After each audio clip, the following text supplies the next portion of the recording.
How to make the right decision. Hi, if you watched my video yesterday, I did a COVID test and the result came negative. I'm still sick, but it's not COVID. How to make the right decision.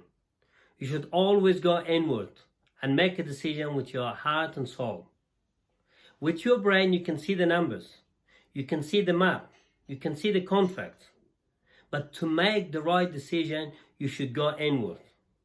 With your heart and your soul, you should make that decision. How to do that? You should ask this question. Does the decision feels right? Does the decision, it will expand you. It will expand your life. It will create a better life for you and your future. And if the answer is yes, then the decision is yes, and then you should go ahead and make the decision.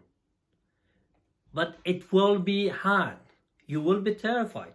Because in our lives, any new decision we make, to change job, to move place, to get away from people or from the places, any decision in your life, it's hard.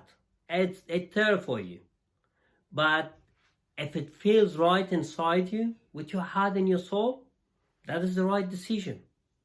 You should go ahead with it. Because when we make a decision, any decision in our lives, with our heart and our soul, that's what it brings us a bright future, a better future, and make us the better person. Always make a decision with your heart and your soul.